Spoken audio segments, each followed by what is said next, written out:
Dan's boogie wall. Give a Easter boogie. Dan liked picking his boogies a lot.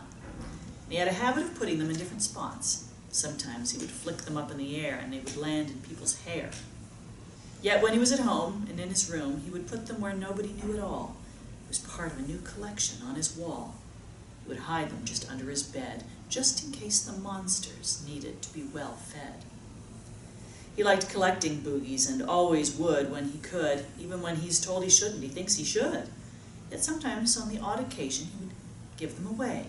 And what better way than doing it on Easter Day? Dan had been saving various boogies for various days, leading up to the day of Easter Day.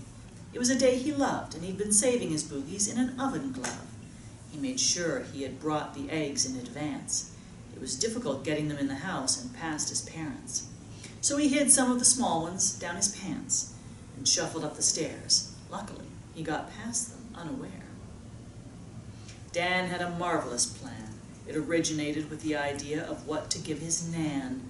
Dan unwrapped and delicately cut open the hollow chocolate eggs and put inside boogies that were from his biggest boogie collection. Then after, he glued them back together with boogies from his slimy boogie collection and then wrapped them back up. It worked beautifully, and he was adamant that his parents and everyone else would be made up. Afterwards, he made the treasuriest treasure map he'd ever made. Some of the eggs were buried, and one somehow is buried with the spade, yet he didn't need to bury any more, as everything was set for an Easter egg hunt to explore.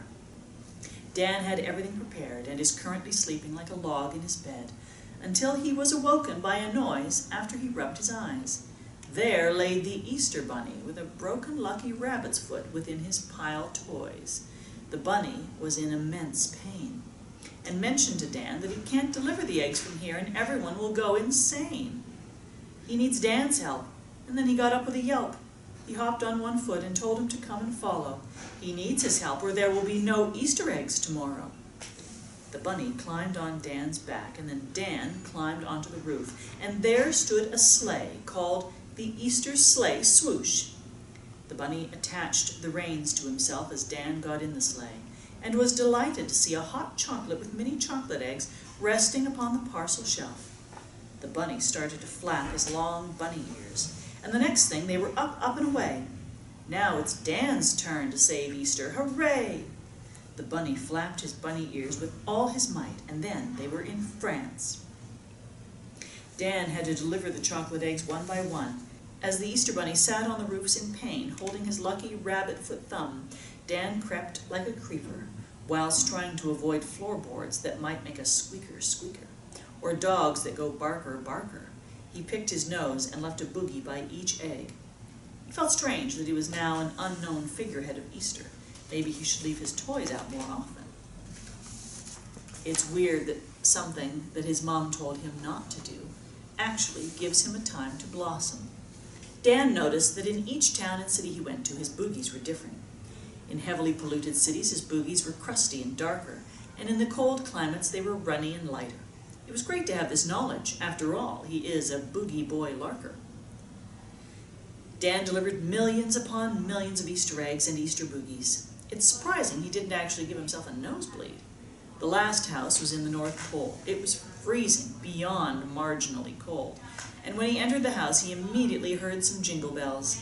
And there appeared Santa, his family, and elves. Dan couldn't believe his eye peepers. He thanked Santa so much for the Christmas boogie he gave him last year. They all gathered together and had an early morning Easter party.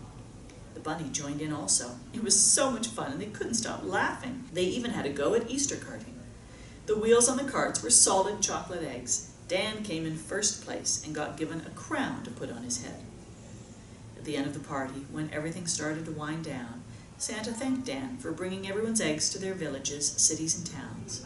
Santa gave him a huge hug, and before Dan knew it, he was in his bed, wrapped up as snug as a bug. Dan looked above and over to his shelf, and there stood his crown and 2 huge boogies twinkling. It was in the shape of the Easter bunny, and it was just for him. Dan was so happy, and he knew exactly where to hide the bunny-eared boogies where no one knew at all. It was part of a new Christmas collection on his wall. He hid them just under his bed, just in case the monsters needed to be well fed. And today they did. They decided to come out of hiding when they saw the bunny-eared Boogies and heard Dan snoring and farting.